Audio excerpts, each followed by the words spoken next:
Hands off to Jonathan Taylor. Huge hole. He's at the 30. He's going to go.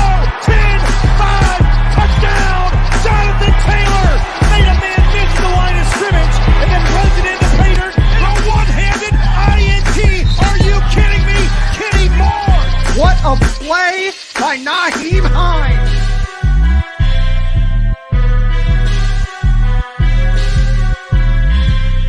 Horseshoe is back, baby. The horseshoe is back. What's going on, Colts Nation? Welcome back to another Bring the Juice Colts podcast live stream. Guys, I'm all decked out in my Colts gear. Got my Matt Ryan jersey. Thankful of Kyle Weaver, aka K-Weave Sports on Twitter. Make sure y'all go check him out if you guys want a jersey just like this. Got the alternate throwback. Really freaking cool, guys. I'm excited, guys. We're going to be here and talk about this Ballard presser for you guys in case anyone hasn't seen it yet. I have not seen it, just getting off of work, so I have not been able to actually see this presser yet. So excited to see what is being said about this. I heard it's a lot about the wide receivers, but we're gonna check that and assume that's what's happening. So thank you guys again so much for tuning in, and I'm gonna check some things here real quick if you guys don't mind, and let me know in the comments if you guys can hear this or not. I want to make sure that I can hear it, make sure you guys can hear it at the same time. So give me a second. Let me try something here real quick. Thank you to the 50 of you in here right now. Be sure to like the stream, guys, if you haven't already. All right, let's try this. Now, let me know if you guys can hear this or not. Our group got a really good group of scouts. I assume you guys can't hear it, right? We stand for and what we want, and do a good job identifying the right, pieces and players and the type of players we want to bring into this organization in this city. Good to have the players back in this week, see the coaches, and watching them work with our. Okay, sweet. Oh, good. Thank God. All right. That's fine with me. I'll take it. Sounds good. All right. Sweet. All right. Sweet. All right. Well, let's take a listen into this, guys. Just wanted to react to it myself, and I'll take you guys along with the ride with me. We're going to hear a little bit about what Ballard had to say, probably the final presser before the NFL draft, which is less than a week from today. So let's hop into this, shall we? Our strength staff, so that's been good. Fire away. Fire away. He's ready. Would you start your lining up, moving ahead with you got to resign your own free agency in the draft, and you're such a draft conscious. How can you mesh those together when your most important piece is in April after everything else? Repeat the last part of that. Well, how can you prioritize the draft when you've already had to go the other two steps first? Yeah. You'd like to, I always hear this, and, you'd like to do as much work as you can in the off season, which is financially viable for you. And then you got to balance out, the in-house players that you want to take care of. So that's a definite balance. And then you got to identify what's in the draft, versus what's in free agency and what's on, on the street after the draft. I think I've told y'all, and we've talked about this, and we've been pretty good at it. Like, player acquisition is year round. And, I know everybody thinks March is the only time you acquire good players, but to some Colts fans, that's true. But you can acquire good players in October. They're out there, and you just got to continue to hunt and find and search. And our scouts have done a really good job identifying the Kenny Moores, the Muhammads, the Pierre Desirs, the guys that have come in and been, good players for us, in September and September claim. So it's definitely a balance. You want to fill as many needs as you can, but, filling them all sometimes doesn't happen, and then you got to get a hold of the player at that position and move forward. I'll say this, every team has a hole. Like, it's almost a misnomer out there where every team, there's these perfect teams. No, every team has some really good strengths and some weaknesses. And it's your job, as our staff and our coaches to figure out what they are and then play around them when you have them.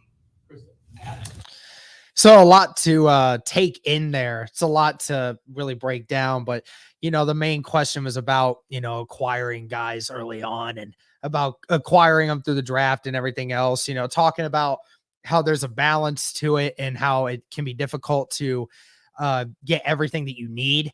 We're going to have some more talk here with the wide receivers. I'm sure of it. From what I heard from some of the other excerpts from the press conference, it sounded like they were all talking about wide receiver position because that was the main goal here, to get Ballard to say something about it. So let's keep going here. This offseason's been wild. And I want to ask you about the money that some of these receivers are getting is crazy. It's quarterback money. Hill, Adams. And I wonder, what are your guys' discussions? After the season, you said we need to add more playmakers. Receiver, tight end. I think that's pretty clear. How did those discussions change with what the value is on the market for what? I just want to say I do that same thing, always cracking my neck, going from side to side like that. So I noticed that with Ballard. You have to pay these guys. And I know those are the top end guys versus you draft them and they're on rookie deals. And how do you guys deal with that when you're trying to add at that position? That's a good question. You can't. I think it depends on where you think you're at. Do you make that, go for it move where you're giving up, the farm for a wide out, and then paying him inordinate amount of money? I've always thought that the really good defenses, the really good defensive coordinators find a way to take them out of the game. They can. Doesn't make them less valuable, but they find a way. So to me, it's easier. I don't know if it's easier, but to find a guy in the draft and let them develop. And they don't always hit right away. I was a part of drafting Tyreek Hill.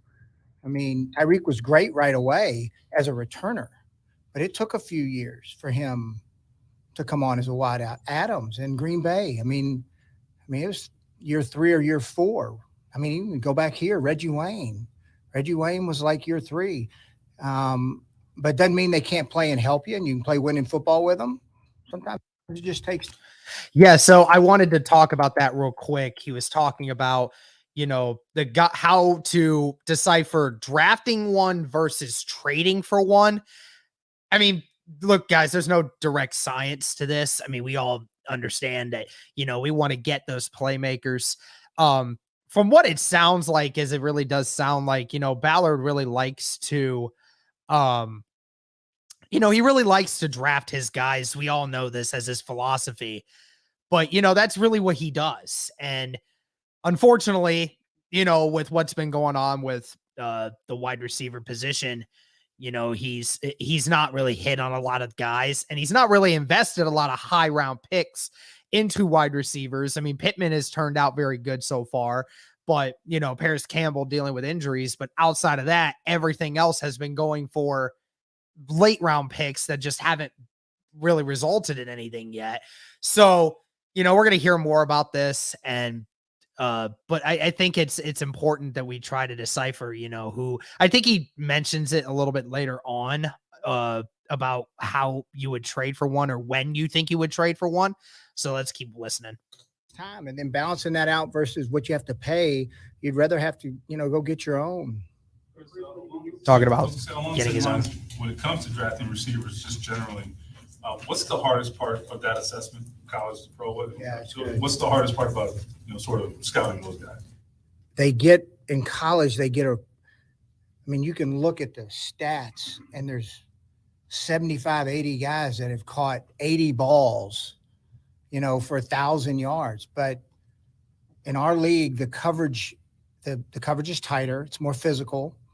They're getting, especially at the line of scrimmage, what you're seeing in college football, they get a lot of free releases that they don't get in our league. And the access they have getting off the football, and then the tempo they play at. So they're playing at these teams are running plays. We're watching tape and you're watching 80, 90 plays on offense, and they're going every 20, 25 seconds. So they're getting some pretty simplistic looks defensively. So I think, and that's the hardest thing to see how they're going to make the transition to handle, how they're going to handle press coverage, how they're going to handle cloud coverage, how they're going to adjust. I think it's one of the harder positions to really come in and, make the adjustment. They have to be smart. And they've got to have a level of instincts to really be able to do it, but they can. We're seeing it now more and more. Kids are throwing, I think the change with like 7-on-7 football, the passing game is just, I don't want to say it's completely changed, but kids at a young age are out throwing and catching at a young age, all through junior high school, into college. So it's a hard position to make the transition, but guys do it. Yeah. So basically, referring to, when you're drafting a guy, it's about finding the right guy, right? He brings up a good point that, there's so many guys that go through the wide receiver room in the process of the draft. And a lot of these guys have great stats, especially in college, but how many of those guys actually translate to the NFL? But it goes for the opposite way. There's guys that didn't do amazing things in college, or didn't go to a fantastic college and, still ball out in the NFL, so, it really just all depends on, their skill set, depends on, what they do. And, how they fit a system and how they work in the NFL. So, I know that whatever receiver he's looking at is definitely going to have to fit the mold of Indianapolis. I think we'd probably all be shocked if you guys didn't take a wide receiver at some point next week. Why do you guys have so much faith in what you have in-house right now at that position? Yeah. So, everybody's scared of the unknown. They're scared of the unknown just because they haven't seen. So they just think, well, let's just go get somebody else. That guy's unknown too. Just because the draft projections are high doesn't mean it's automatic success for that guy. So now you're getting guys that we've had in the building here for a couple of years. And, you just take Pitt, for example. Pitt showed really good flashes as a rookie and then came on and had a big year. But, when you got guys like, Paris, who has had injuries, you got Mike, you got Patman. These are big, talented kids who got a year, and you can see their development coming on. It's no different at tight end. Mo's never been the first option in anything we've ever done. If the coverage dictated the ball going to Mo, he'd get the football. And he was pretty successful when we threw it to him. And then watching Granson, as a rookie come in and, have a minor contribution, but we see good things in Granson as an athlete and as a route runner, and think that he's got a chance to be a really good F tight end. So we think we've got some young players that now, given the chance to play, having a chance to ascend. And then Naheem, getting him more. So I wanted to make a point on that. That's what we were saying is, he keeps talking a lot about these backup wide receivers, right? With Strawn and Patman and, guys like that are, still young and, kind of raw wide receivers, but, have that year or two in the system to learn. I don't know where all of you guys stand on your opinions of those exact players. Again, I'm not of the belief that we should be throwing our trust in the hat of making sure that 6th or 7th round picks are our future at wide receiver, right? Don't get me wrong, a couple guys do that every now and again. But it makes it seem like, Ballard really thinks that he has a quarterback that actually can get the most out of these guys, and maybe a year or two in the system actually is what they needed. Ballard, he really likes to stick by his guys, but we'll keep going from here. More involved and making sure we get him involved in the passing game. And he's a proven, he's a proven player that's made a lot of, big plays. So, almost everybody says we just lack complete weapons. Well, Jonathan, pretty good. Naheem, pretty good. Pittman, pretty good. There's only one ball now. Do we need to add? Yeah, we do. But we also. That was the big one. That is the big one that every single one of you needed to hear. Do we need to add one or add more? Yes, we do. So we know he's definitely going to look to add. But again, still relying very much on Pittman, Hines, and Jonathan Taylor. Hopefully, for as much as he's talked about Hines this offseason, we see a resurgence of Nyheim Hines this year in the offense. We have some young players, too, that can fall into the mix. Chris, you said the receivers are hardest to one of the harder positions to kind of make the adjustments. Does that also mean that they've become now, if they weren't already, one of the hardest positions to scout? Because you just said there's 80 guys with similar stats against playing the same sort of coverage. I think they've always been. I always say this: it's the most overgraded and overdrafted position in the draft.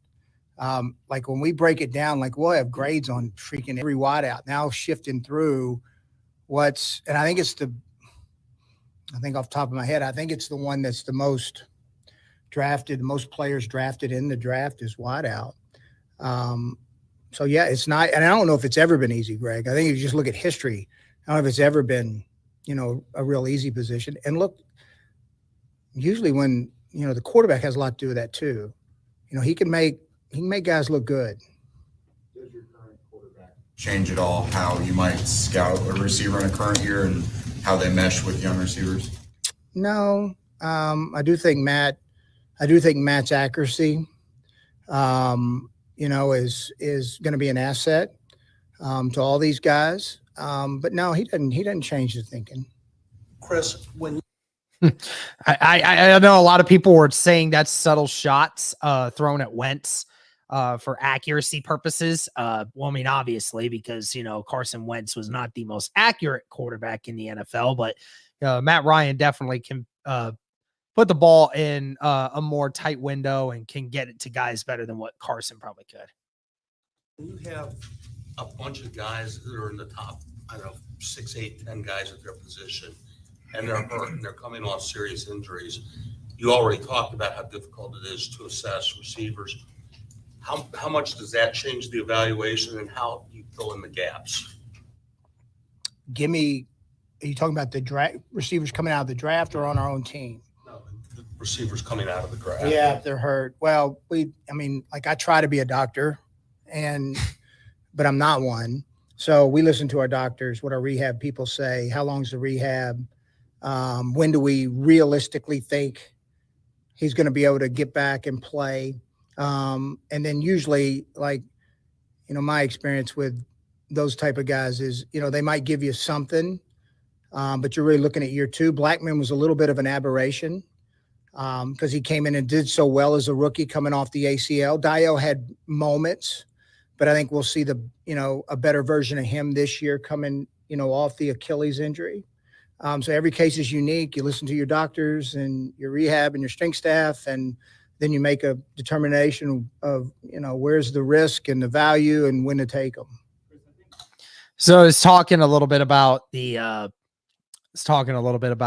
Blackman and Dio on the defensive side, guys that are coming off of injury, he's right. That's what the whole point of the doctors and the training staff are there for, to, be those people. And, Blackman and Dio, you really hope that coming off of their injuries, they're going to come back to being what they were. Dio, we obviously haven't quite seen the full amount of him yet, but, this year I definitely expect him to be a lot more prepared and a lot more in shape, especially with Blackman, get more of a chance to learn the system a lot better now. I'm excited for those two guys. Rudy Tomjanovich was if you like a guy, go get a guy, was kind of his mentality. Over the course of your career, how have you learned how to be patient, waiting for the board to fall to you versus knowing when to go up and get that guy? Well, so we did some studies, and I know a lot of teams have done this, but like the difference in each draft, it's like the level of star player in each draft is different. So, all right, usually it'll fall off anywhere between 8 to 12, where you're saying, okay, we think these are real blue chip players.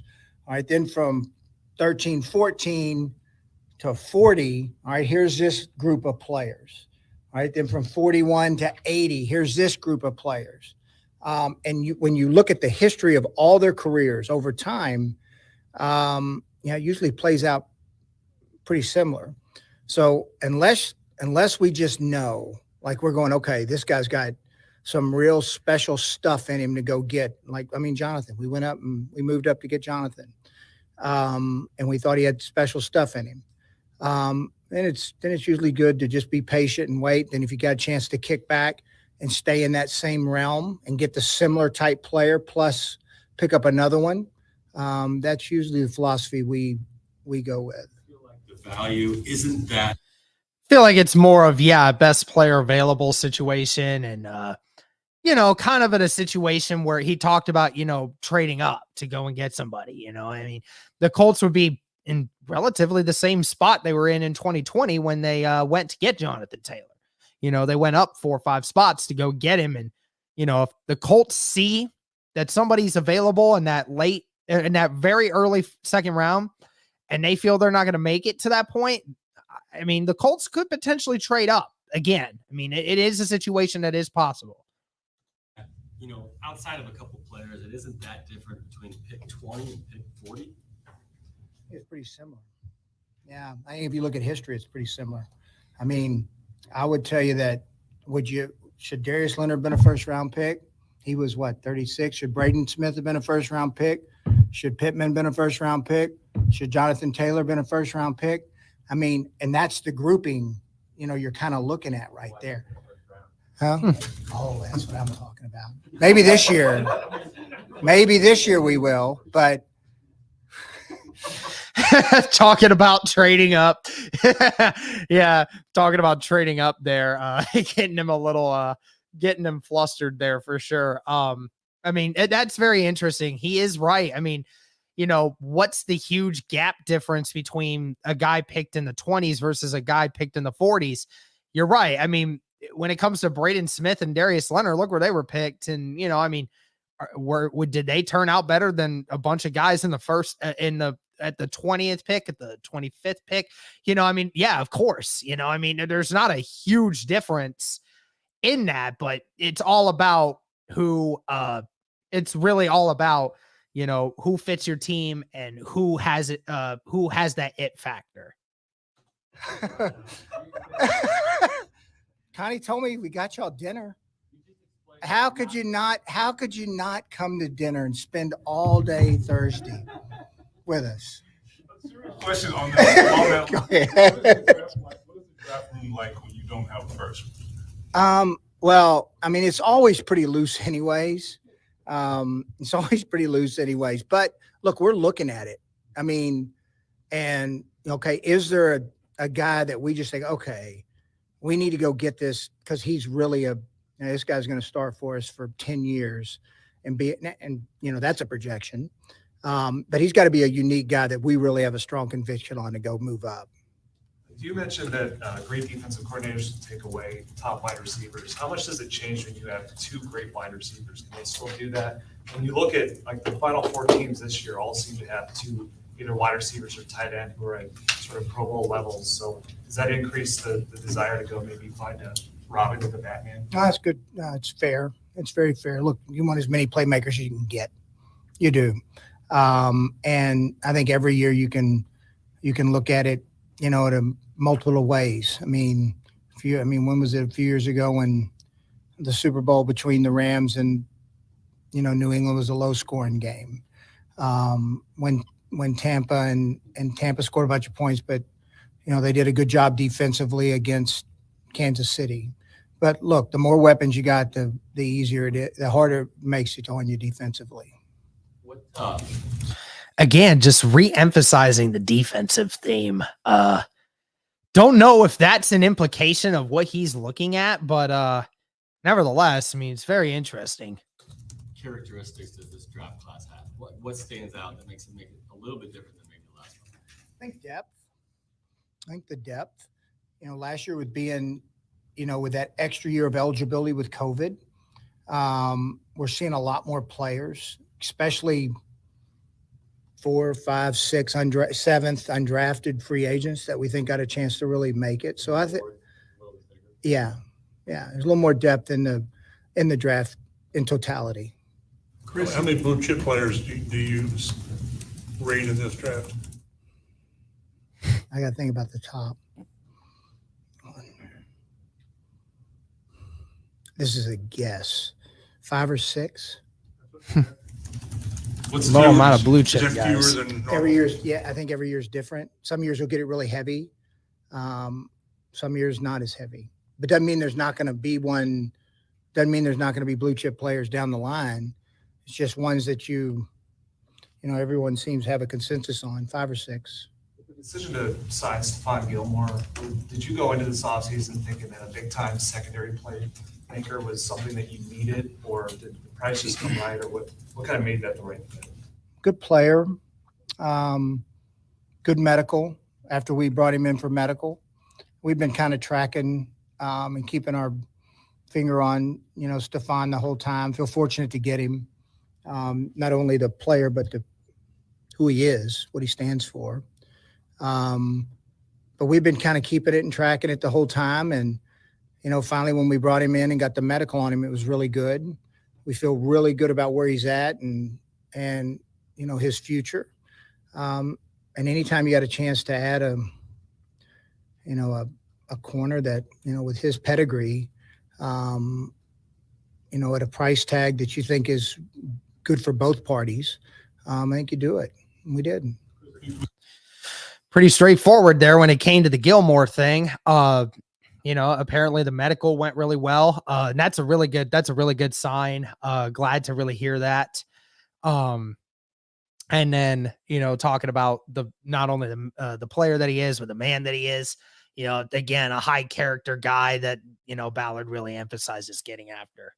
We talk a lot about drafting for need versus, just picking the best player. But are there times when need is so overwhelming or so clear that you lean more toward need? And I don't mean your team, but just generally. That is the age-old question. You just got to make sure you're not passing a great player. You don't want to pass a great player. So just to take the need. I've always got thinking about that a bunch where, all right, we have this need, but we got this guy leveled up here. I mean, if there's a different level, then you're just going to take the better player. And if it's even, all right, then we'll take the need. I mean, I always go back to Reggie. I mean, I think they needed a corner here badly. I mean, like it was bad. They needed a corner, but all of a sudden the corner went off the board and they ended up taking Reggie Wayne. I mean, and so, you don't want to don't beat your head against the wall just to fill the need. Like I said, there's time. You have time and there's still good players on the market. So you let it work itself out. Could you imagine the freak out when we take 2 defensive guys? Oh, Yeah. oh, I know yours. I can already see the article the next day. Dude, I'd lose my mind if Ballard got 2 more defensive guys. Oh, could you imagine? But oh my gosh, yeah. But I mean, he's right. When it comes to that specific set, I mean, you look back to Jonathan Taylor, just 2 years ago. I mean, was he a big need? No, he wasn't. He wasn't a need at all, actually. But when you have a guy that's up here, like he mentioned, and then you have a need down here, but if you got a player that's marked all the way up here and he's still available for you, sometimes you just got to do what you got to do, and I mean, sometimes that philosophy really works. I mean, sometimes you get really lucky with those A-level players that are still available with the B-level guys. I mean, Ballard knows how to find them sometimes when they do things like that. One sec, guys. Chris, is it true though that you have to view it that your needs today might not be your needs tomorrow though? Yeah. Okay. I mean, I think you always, you always got to, Mike is you always got to have bugging enough on faith there. and confidence we can lay our head on the pillow at night, knowing that we'll find, some type Jeez. Okay, so that is his mic. Okay, I good Lord, that is bad. of answer between now and the start of the season. You mentioned how hard it is for wide receivers to make any impact. Is it even harder for tight ends? I think rookie tight ends production over the years is really hard for those guys right away. Yeah. I mean, look, any rookie that comes in, there's a definite. Jesus, that is such a that is bad. I mean, you guys are hearing that too, right? Is that you? Are you guys hearing it, or is it just me? Because I'm hearing static galore. I'm hearing so much static from that mic. I'm wondering if it's my headset. I don't think it is because it wasn't doing anything before that. So learning curve. Jesus. But yeah, I mean, you want to be able to get good production if you draft one. I mean, look, we took Travis Kelce. He didn't play as a rookie. I mean, got hurt and, had the knee and sitting out. But yeah.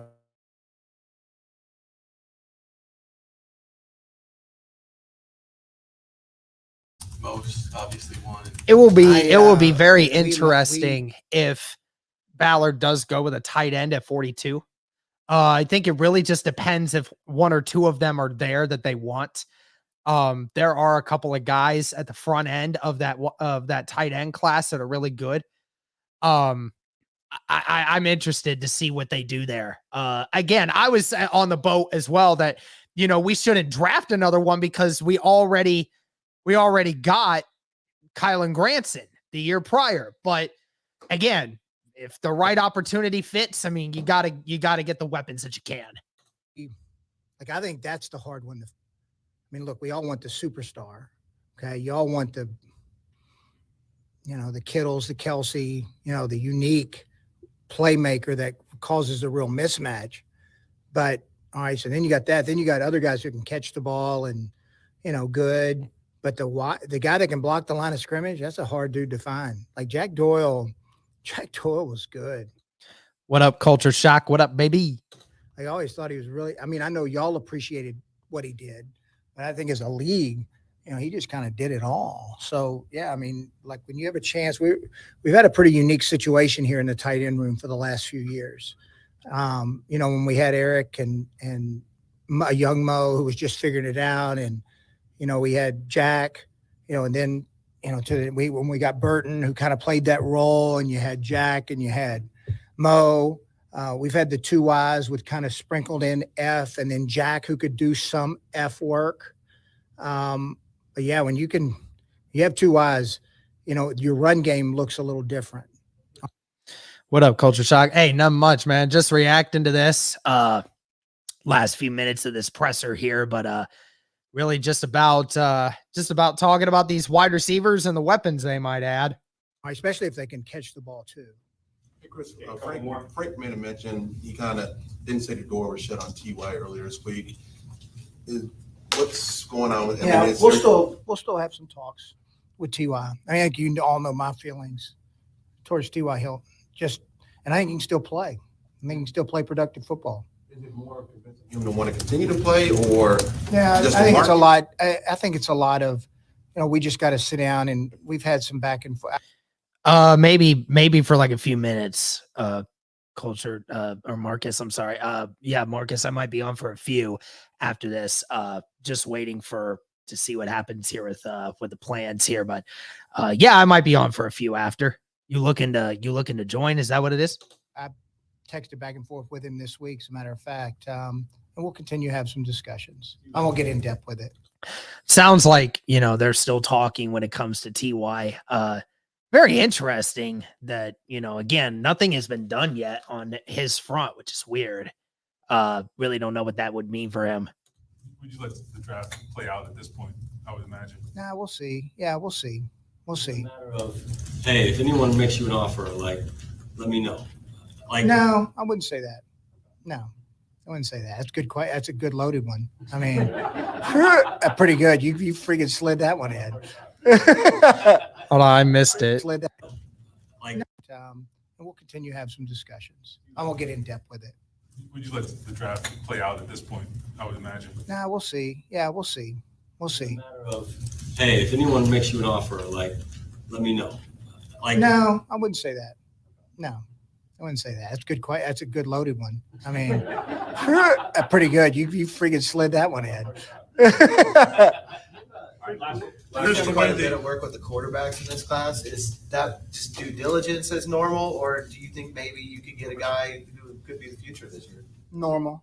We've done it every year.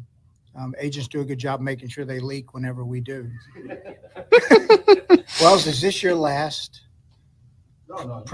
Are you still going to show up? I'll be there next week. I'm here through the start training camp. Okay. All right. We won't have a goodbye party for you yet. I enjoy it.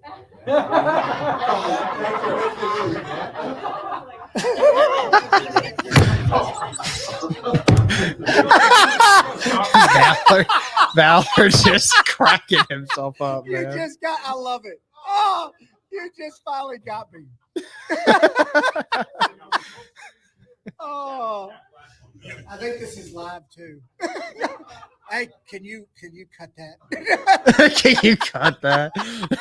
Cody, where you at? Yes. You mentioned Gilmore and the way things, one thing leads to another, Had Ngakwe and Broncos not happened, did that lead the fact that you intensified Gilmore, or? I think we still would have considered it. Yeah, I think we still would have considered it. Yeah. Ballard just having the time of his life Well, up I'm here. sorry. All right. I think that's going to be it for that one. Let's back out of here. Let's stop screen sharing there. Oh, man. Thank you guys again. But yeah, that was Ballard's presser talking a little bit about the wide receiver groups and, adding weapons, things of that nature, so really not a whole lot to really go off of there. I think people were talking a little too much when it came to, what exactly everything was meaning for that. At least we did confirm that, he is looking to add weapons. What are those weapons? Oh yeah. And it's a Ryan jersey. It's Ryan. It's Ryan. It's not a Wentz jersey. Believe me, I would not be rocking this thing on stream if it was a Wentz jersey. I assure you, Hoosier Films. But so